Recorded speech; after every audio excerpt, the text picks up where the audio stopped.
Welcome back to Not Your Forte Podcast, a music education podcast geared towards helping students survive and thrive throughout their undergrad and get ready to teach in the real world.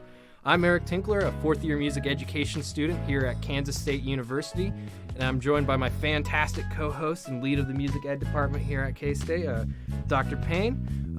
Going on this week, we're going to be touching on kind of what you need to do to get ready for student teaching. There's a lot of people out there who this is their last week on campus, getting ready to get that first real taste of the quote-unquote real world, which I'm sure plenty of people are excited, terrified, nervous, anything you can think about there.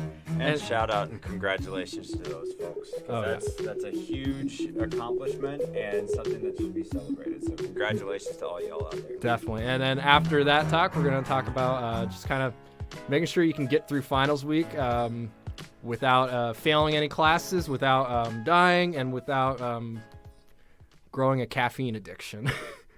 Because we all know how it goes. I'd like to say just a quick thank you and stuff for all of our listeners out there. This is the last episode of season 1 as we're wrapping up our semester here at K-State. It's crazy. It's been a really fun semester working with Dr. Payne here and being able to talk to you guys. It's a super fun opportunity.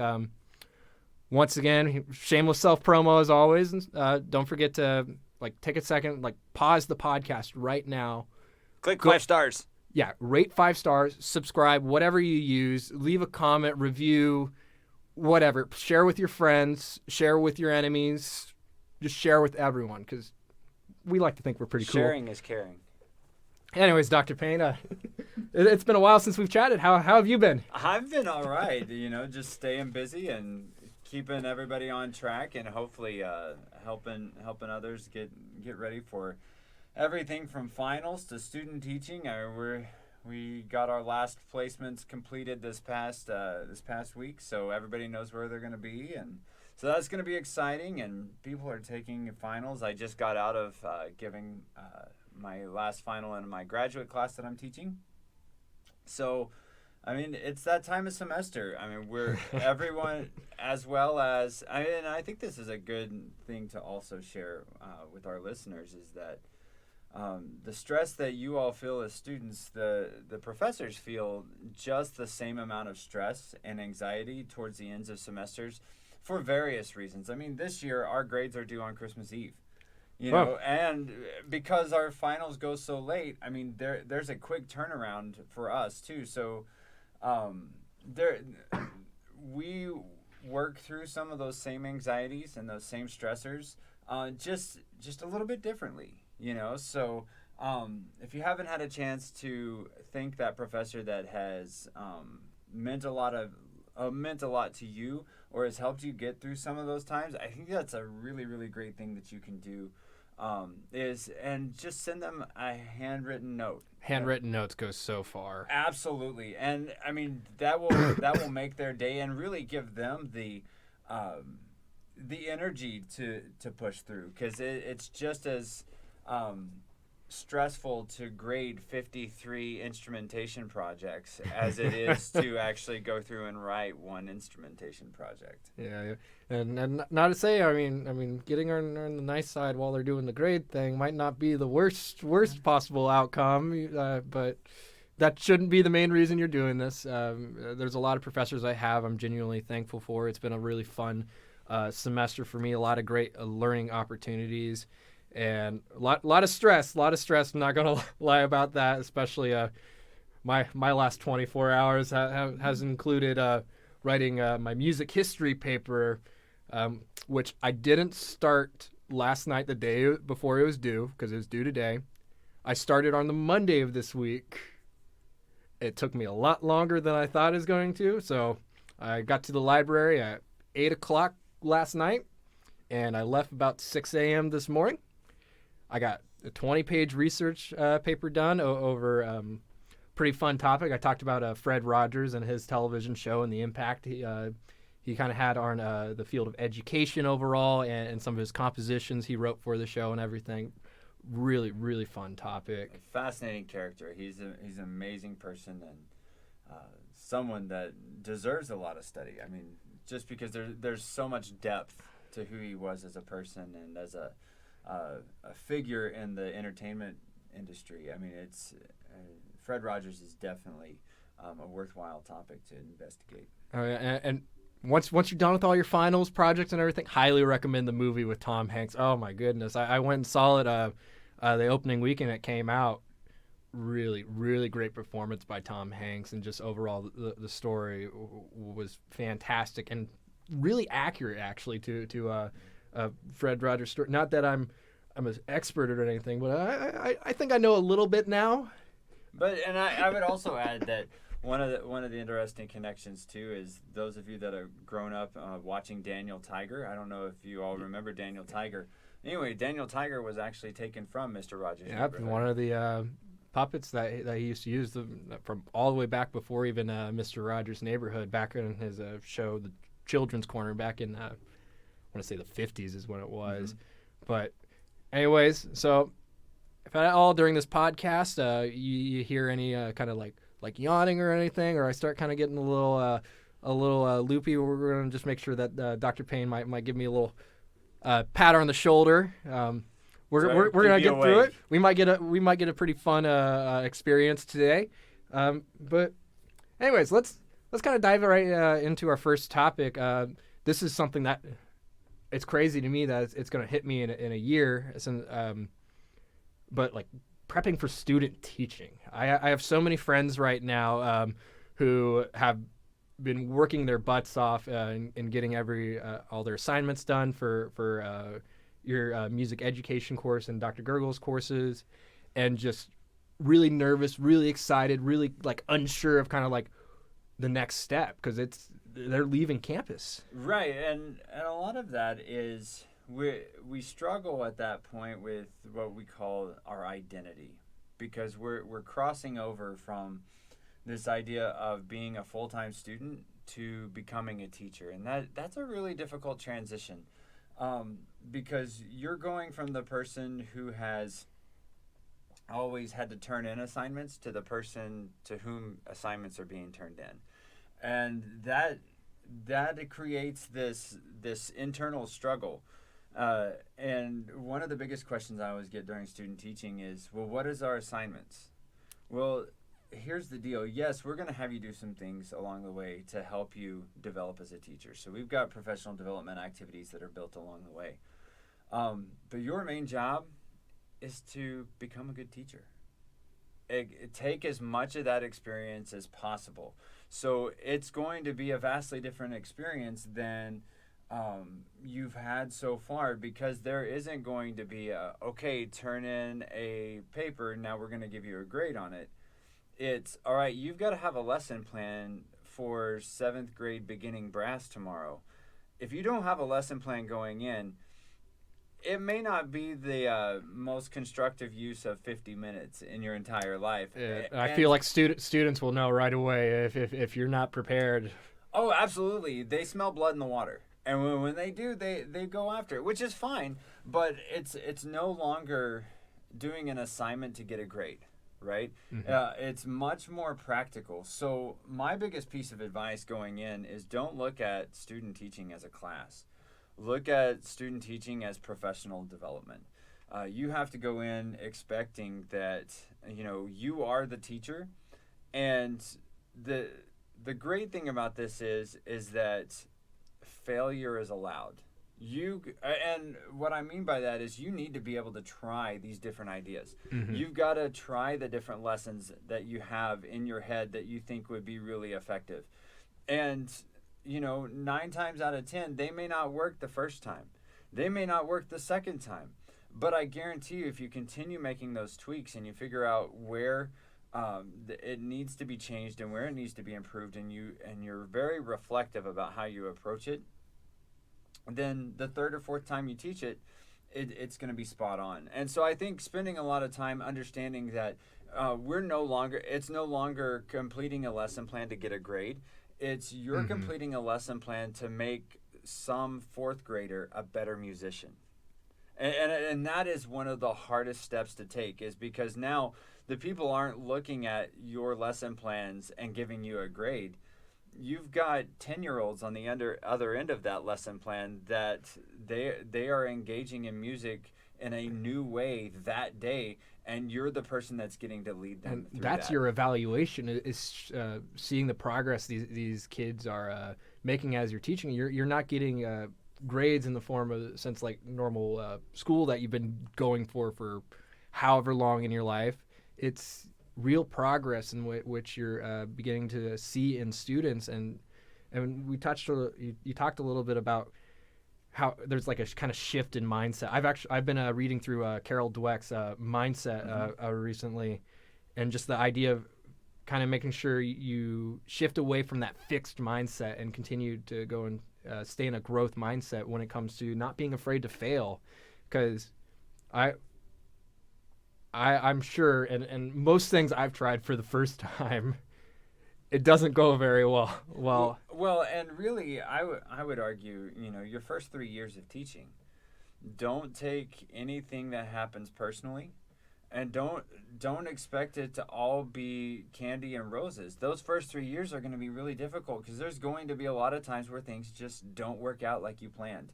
And so being aware of that and being aware of that, one of the hardest things for me is I'm such a people pleaser, that getting used to the fact that there might be some parents that didn't necessarily like me, and they didn't know me, so how can you not like me, and that was really hard to like internalize. And then once I got past that idea of that, a lot of that is not personal. Mm-hmm. Trying to figure out how do we navigate that, because we have such a passion that if somebody disagrees with the way that we approach a music class, we take it personally, even though it's not personal. We see it as personal because music is part of who we are. And that's another difficult part of this transition, is trying to figure out who to identify who we are as a person, who we are as a teacher, and who we are as a musician. And those are the three areas that I always encourage students to really put the feelers out during student teaching and begin to define those three parts of who you are, because that's going to make you a better person. It's going to make you a better teacher. So overall, at K-State, what do we do here to kind of prep these student teachers? I know the courses are fairly intensive and everything, but like specifically you as a teacher, what do you do to prep teachers? So ours, we really spend all 4 years here getting you ready for this point. Everything is designed in a sequence. I could go through course by course and kind of let you know individually what we did, but globally, from the time that you're freshman, we have you teaching simple tasks. We have you getting in front of your peers and trying out different teacher voices. We have you trying different parts of your personality to see what cuts through and how to connect with students. So between peer teaching and then going over and teaching 3 and 4 year olds at the Child Development Center, to working with students here in the area, whether that be elementary or secondary, teaching at the STEAM Academy during the summers, and then getting individual teaching experiences in our elementary and secondary methods courses. All of those are sequenced to take you from teaching a simple task to your peers to teaching a musical task to students whom you don't know. And so we take you step by step. So every step of the way that we're with you. And then when it's time for student teaching, that's the time that we say, all right, you're on your own. And so you get this chance to try all of these techniques, all of these strategies that we've taught you over the course of the past 4.5 years. Now you get a chance to try them for real. And in some cases, they're going to work beautifully. Other cases, they may not work as well. But our job as teachers is to figure out why. And so the short answer is we build it into every class that we teach, and we have it sequentially set up so that when you go into student teaching, my mantra is I don't want you worried about completing a portfolio. I don't want you worrying about jumping through hoops. I want you worried about teaching kids music. And if we can get you to a point where that's what you're focused on during student teaching, then we've been successful. So this morning, actually, one of your classes had a pretty interesting holiday concert out in the courtyard in McCain. I'll try to share a video through the Facebook page from that. Highly recommend. There's some interesting renditions of popular Christmas tunes. But what goes into that? What's the importance of that? So with that, there's a couple different ideas. Number one, we talk about community music making in one of the courses, and how important it is for us to be able to engage all learners in making music. And so part of this was that people had to write these songs, or at least cover these songs by ear. They couldn't use standard notation. They had to write their own lead sheets. They had to play secondary instruments. So nobody was playing on their primary instruments. They had to put these bands together, and thinking about, all right, how are we going to teach this at the high school level, the middle school level, and I would argue even as far down as the elementary level. How is it that we can teach arranging? How can we teach composition? How can we teach community music making through these shared experiences? And the people that are out in the crowd, 90% of them are the ones that are also going to be up on stage. So Yep. they have a shared interest as well, because they're about to go up there and they're going to put themselves out in front of all of their peers. And so they're really supportive. And for me, the exciting part about this specific project is that I don't see them or hear them until the day of the performance. So my first time to hear their arrangements was this morning when they went off at sound check. And so that's exciting for me, because it allows me to see, okay, how has this group come together? How have they gelled? How have they worked? Have they developed the skill sets to be able to teach in this same manner? Because my hope is that the teachers then take it from this experience and then employ it some way, shape, or form in their own programs moving forward. And I feel like another great benefit of this is just getting people out in front. Like you said, there aren't secondary instruments. There a lot of band kids singing and other things like that, or vocalists playing like the drum set or other things like that. I think it looks like it helps kind of like strip away some of the nerves that these soon-to-be student teachers, soon-to-be actual teachers might have in front of their students. Yeah, a lot of it is with that interaction piece, but another part of it is just being human, right? So this idea of being musical is the same as being human, and so being able to create these moments that are people will remember forever. They're going to remember that moment, in various spots. I mean, I still remember, and this was the second year we did it. One of our bass players kicked the stand across the stage in front of the director of the School of Music. Okay, that's fear-inducing for me, but everybody remembers it. Is this moment they did a electronica version of Carol of the Bells, and so not only was it electronica, but it also wasn't in your typical 3/4 time. Uh-huh. They went. There's a little bit of 7/8, a lot of just mixed meter electronica, all thrown into one. It's a great arrangement, but the bass player just got a little overzealous and started headbanging and kicked the stand across. It seemed like a lot of people really got into it. I think we had like a 90s grunge. We did. We had a 90s grunge ensemble that did a parody of Adele's Set Fire to the Rain, except they did Set Fire to the Tree. And so that was really interesting, and the whole ensemble had flames on their black makeup, very fake almost tattoo goth. sleeves, all this sort of stuff.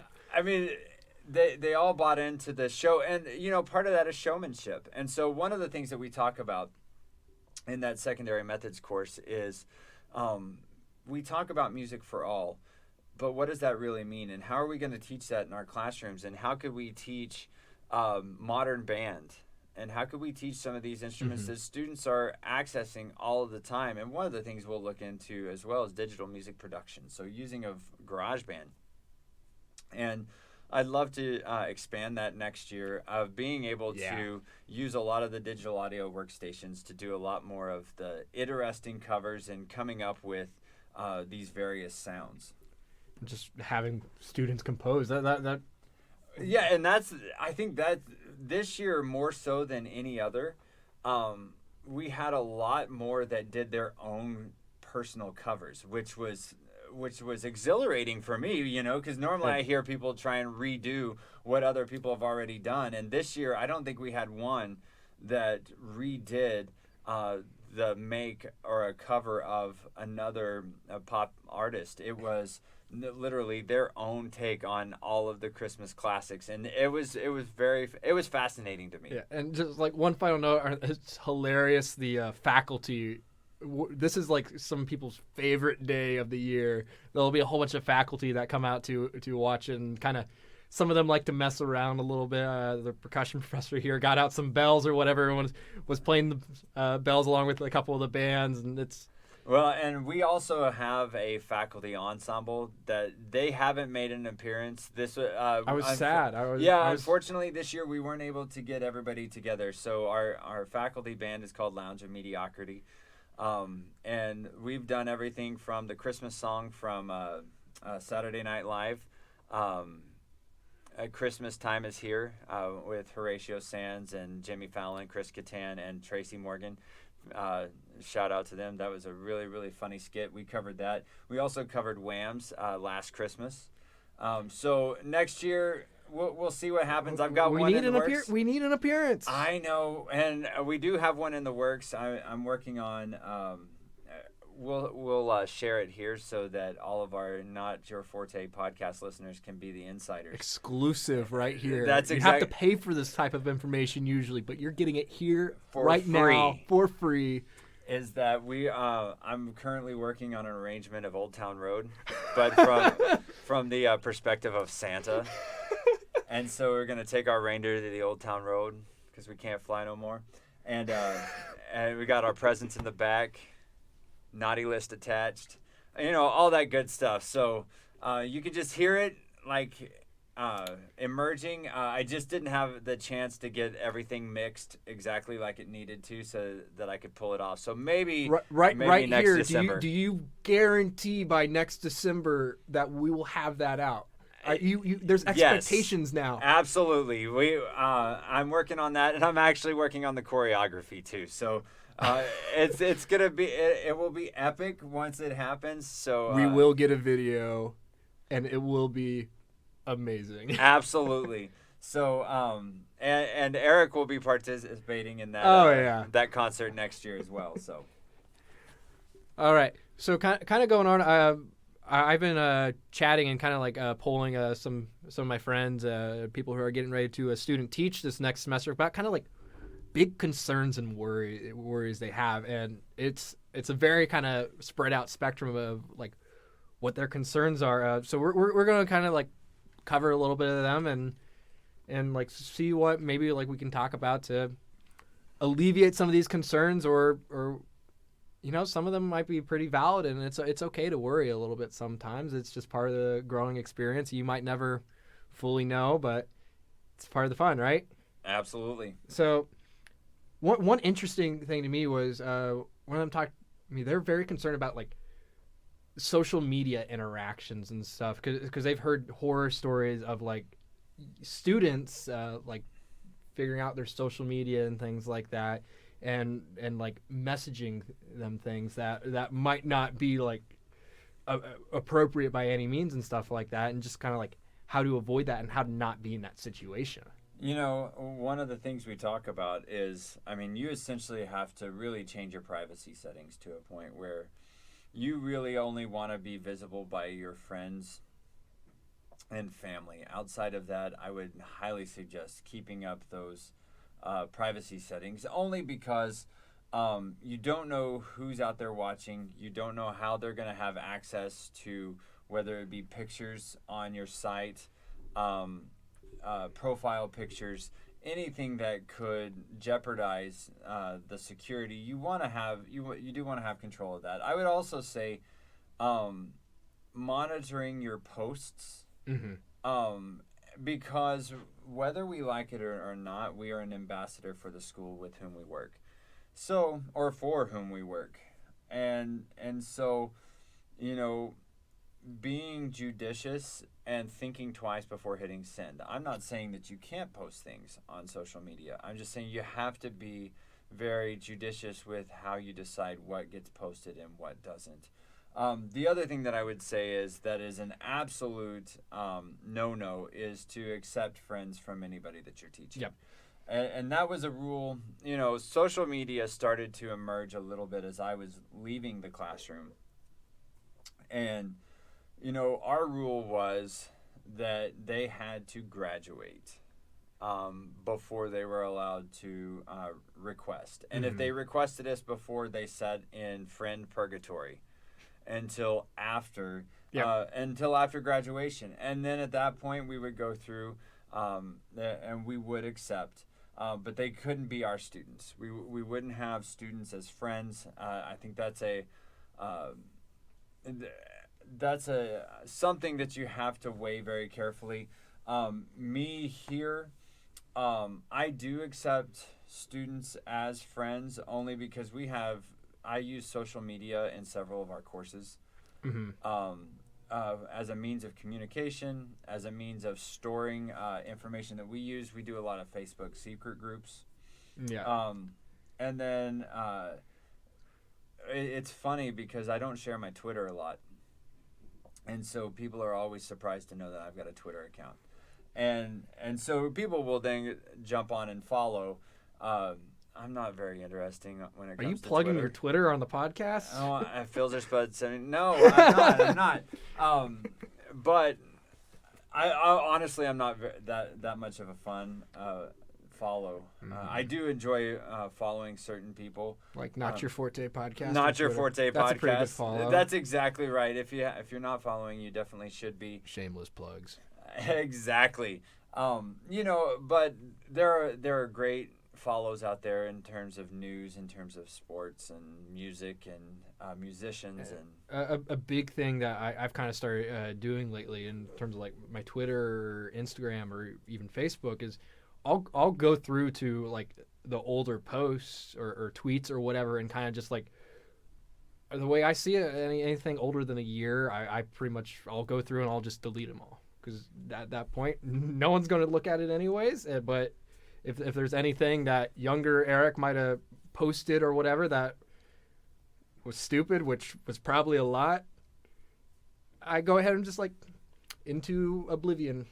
Yeah, and I look back and there are things, a couple, you know, now that there's 10 years of data on my Facebook wall, I probably can go back and get rid of a bunch of that. I love to post about sports. Seeing that the 10-year challenge thing everyone's been doing on Facebook and just being like, oh my goodness, some pictures from 10 years ago.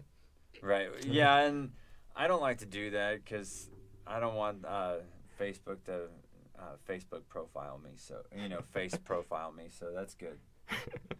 I'll remain anonymous. Oh, yeah. Actually, I'll just put up a picture of Bobby Flay because everybody says I look like Bobby Flay. So that's what I'll do as my 10-year challenge. All right. Another really interesting concern was someone was concerned about kind of like jumping into a program halfway into a year.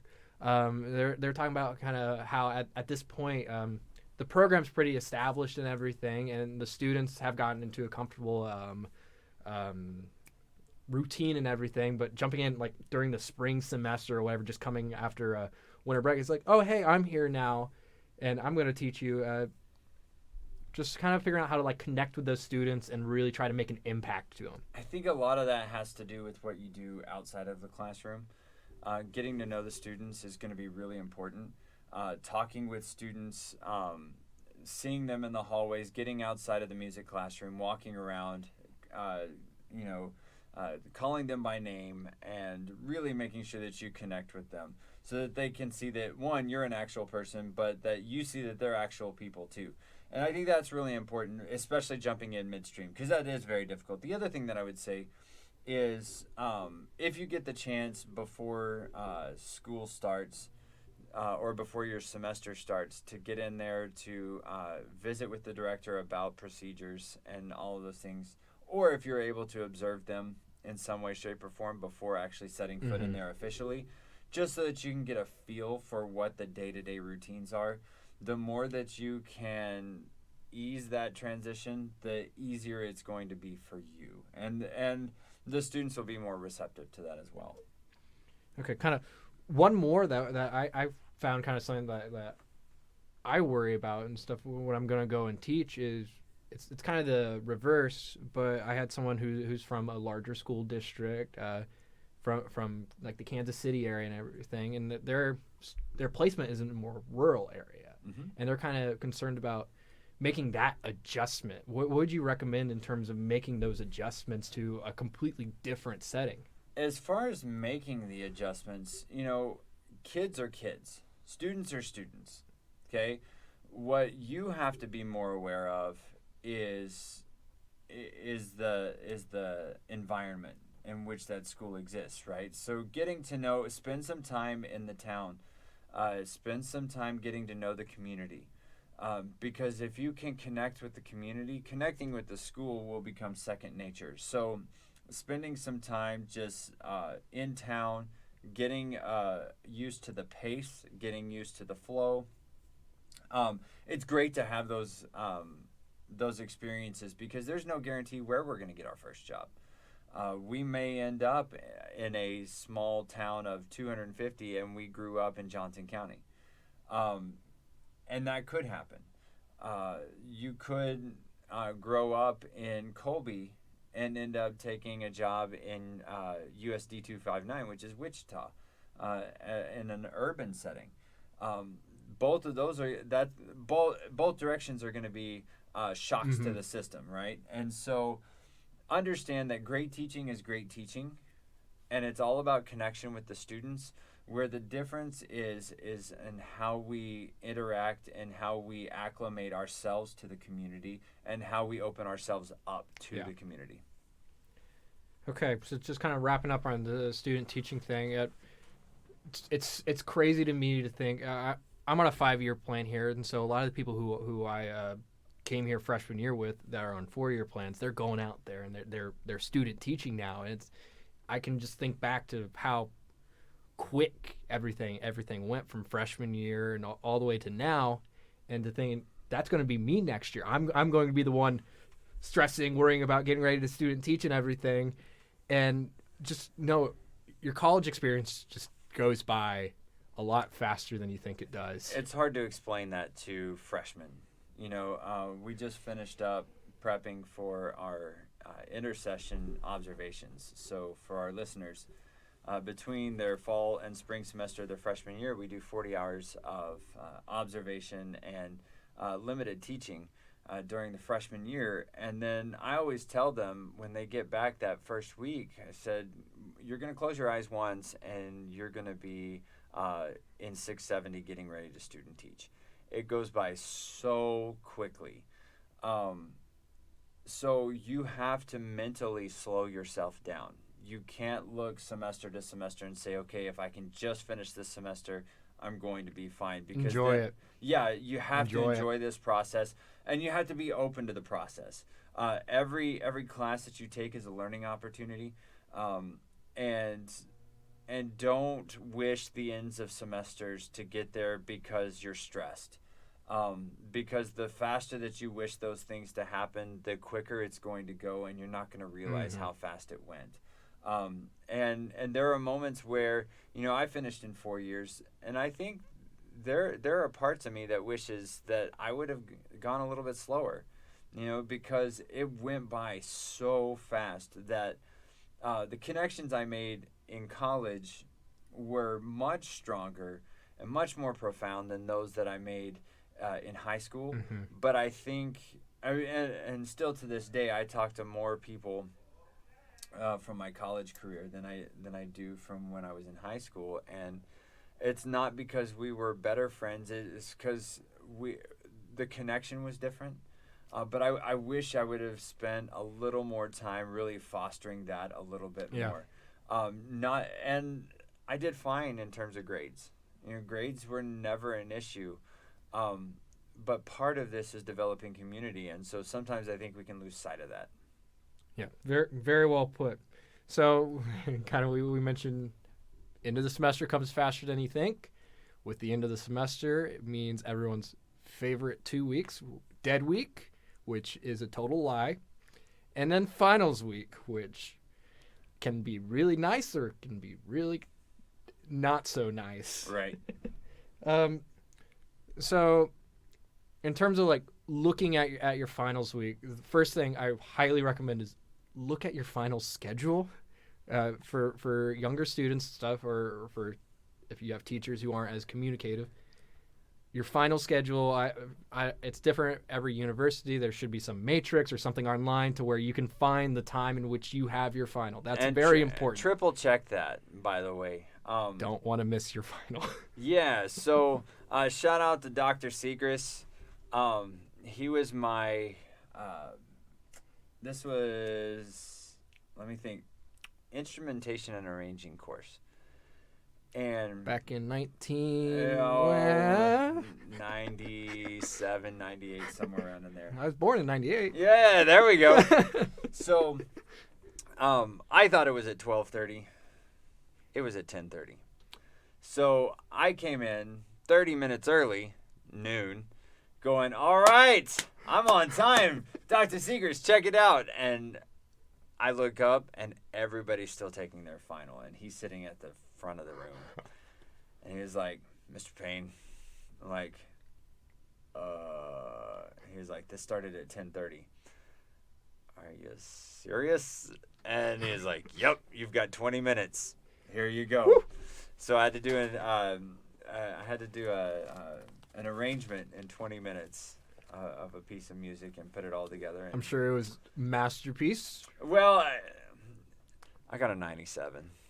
Oh, you're the type of person we don't like, aren't you? Yeah, that's exactly right. So anyway, but I know the time that you start. Also, make sure that you look on both sides of the pages. My freshman year, in my music theory class, I didn't realize that there were problems or questions on the backs of the pages, so I only did the fronts of the pages. Didn't think anything when you turned it in so far ahead before anyone. That's exactly right. And Dr. Bessinger turns it back to me at the beginning of the next semester, and he just shakes his head and laughs.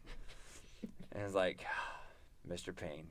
So, it sounds like I wasn't a very attentive student. I really was, but there were times where, and it really had to do with finals week. Everything else, it was fine. It was always finals week. I was always, that comes disconnected. Finals week for music majors especially can include everything from just like your final exams, projects, research papers, juries, your proficiencies, and just.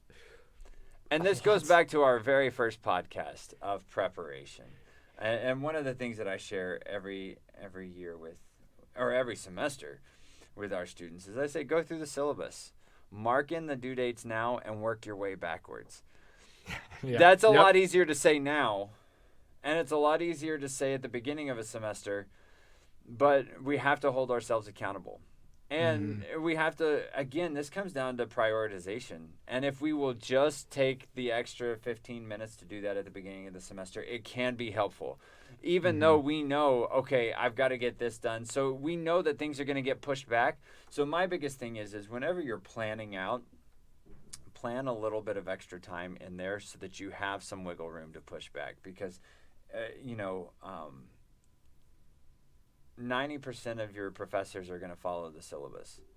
Okay, you're always going to have that one that changes the syllabus on you or doesn't get you the assignment in time and then compresses what should be a 3-week project into a 10-day project, which is frustrating. But plan for that to happen. Have your emergency escape hatch ready to go so that you know exactly, all right, they just now got this to us. I've got 10 days. What am I going to do? So at least having those backup plans is also important. So let's talk a little bit about juries. I know, especially freshmen, younger students in general, juries can be an absolutely terrifying thing. Right. It's a little bit different everywhere you go. At Kansas State, you go in to whatever room you signed up for whatever time. And if you're woodwind, the entire woodwind faculty is sitting in there, the brass faculty, et cetera, et cetera. And they're just sitting there. And they're just like, go ahead. and either depending on the instrument, they might have you play your scales first, which can be stressful for some. Please practice your scales, know them super well. That shouldn't be the issue. Make them part of your warm up.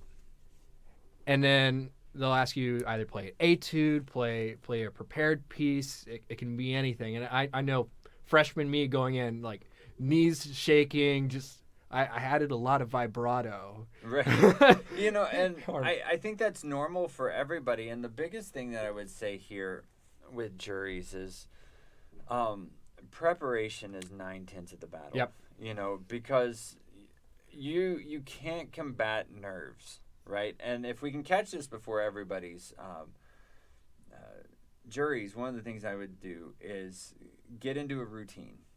Okay, so develop that routine now. What is your performance routine? And one of the things, especially in these anxiety-inducing performances like juries, where it's not like a typical performance, right? If you're talking a typical performance, there's more than 5 people in the audience, and so you're not having to account for such individual attention.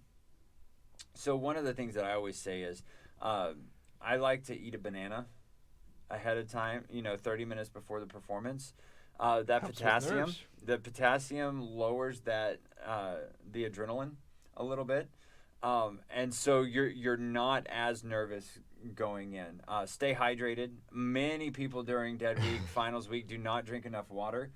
Don't drink coffee right before your jury. Exactly. Not recommended. And so stay hydrated, eat a banana, but then go through to a point where if you've prepared enough, what happens is psychologically your body has a reset button. Mm-hmm. Okay? If you can practice enough and be comfortable enough with your scales and your prepared pieces, that the reset is what would be acceptable to you, then that puts you in a position to knock it out of the park or meet your expectations. Because when you get nervous, you're going to forget. You're not even going to remember performing. You're going to walk off that stage and you'll be like, what just happened? Did I play all my notes? You're not going to remember all of that because you're so worried about other factors that you have to let your body overtake and be on autopilot while you're performing those pieces.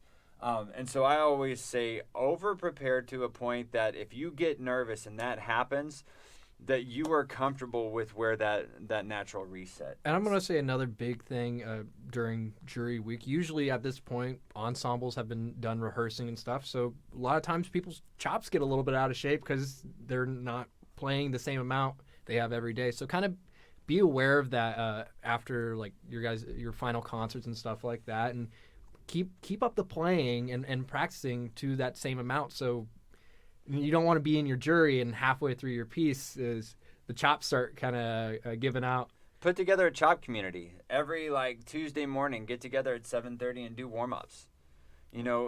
Because maybe that only happens when you don't have rehearsals, but find a way to get people together to just do, if you're a woodwind player doing finger exercises, if you're a brass player doing lip slurs and flexibility exercises, just to keep the chops going, because that is one of the most difficult things to do. Mm-hmm. And brass players, empty your water before you start playing.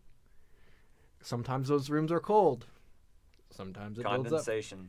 Please empty it out. Just to and experience. Take water with you too. I mean, it's okay to drink. Take a sip in between playing your scale and your prepared piece, because there's no reason for you to have to play that with cotton mouth. Yeah, at this point, I always bring a water bottle whenever I'm doing any solo performance or even with ensemble. Just water is important, just to making sure everything's kind of working well. Right.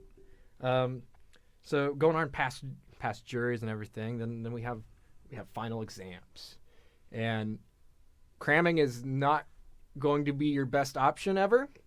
And usually you're going to do the whole brain drain thing. Some people are better at that than others. I admit I'm a really good crammer. I don't remember anything afterwards, but I do well on the tests. But a big thing is... Save that for your gin eds. You didn't hear that from me. A big thing is working with your friends who will be going through the exact same thing you're going through, most likely music ed, pretty close group, and put together a study guide. Quizlet's a great tool if it's like music history or something. Spotify, make playlists and just work together in study groups. Have fun with it. Bring food or whatever, so it's not just sitting down listening to whatever contemporary music example we're on now. And don't be afraid to, for those of you that are younger, to join in on some of these study groups ahead of time. In some of my biggest exams, one in particular for my doctoral degree, I spent 18 months studying, and there was no way that I was going to be successful if I would have started 3 months before.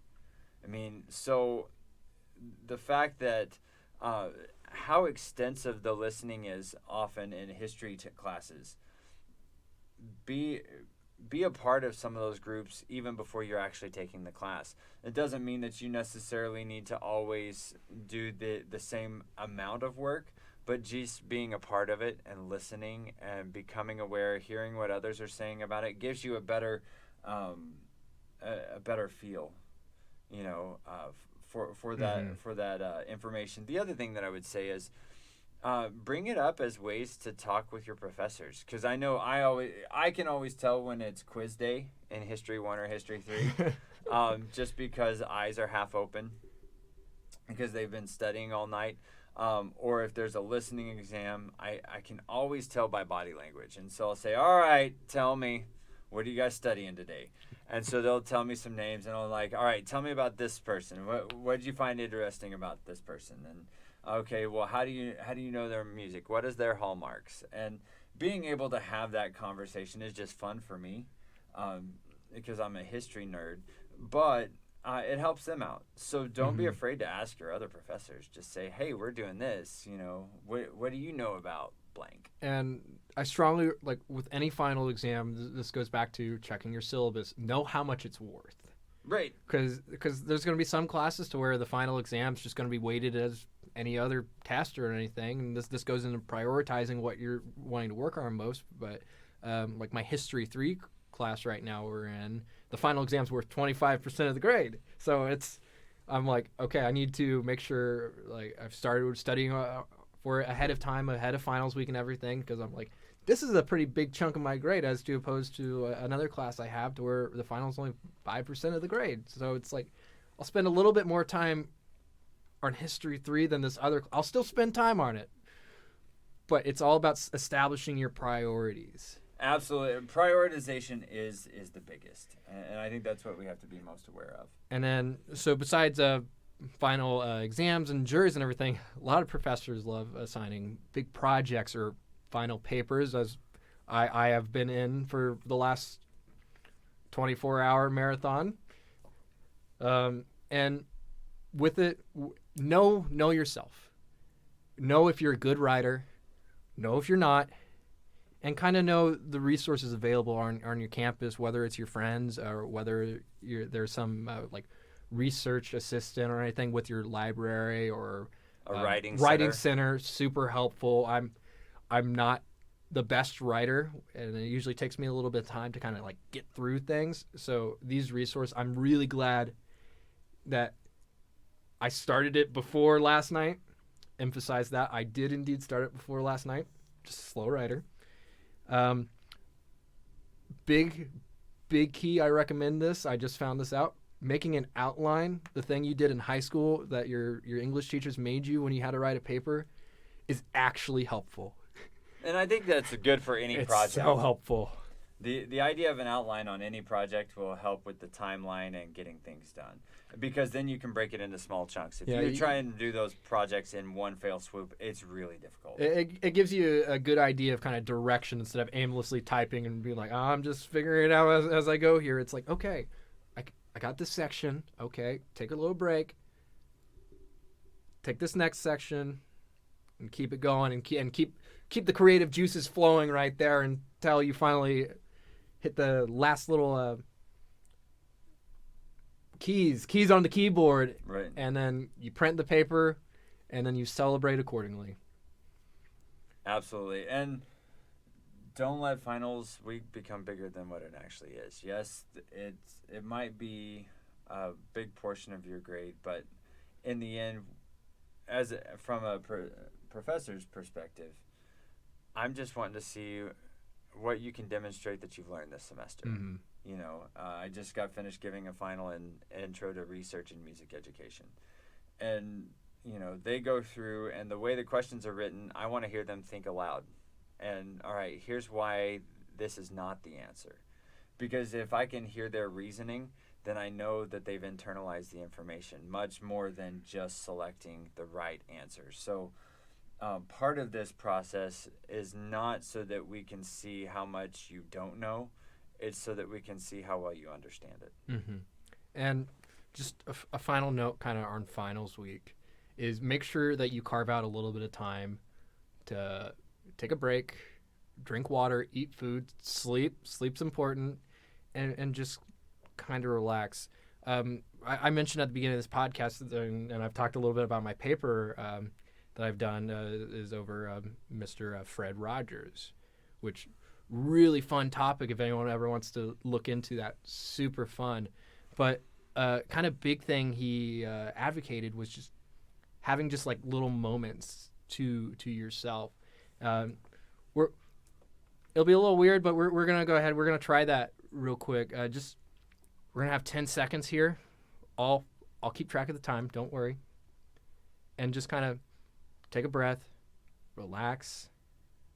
Don't think about all your stresses. Just enjoy why you're here and know why you're here. All right? Clock starting right now.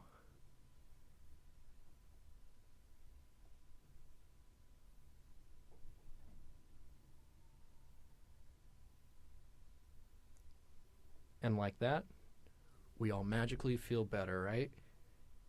Well, absolutely. Well, Dr. Payne, you want to go ahead and take us out? Absolutely. If you've enjoyed what you've heard, rate us 5 stars.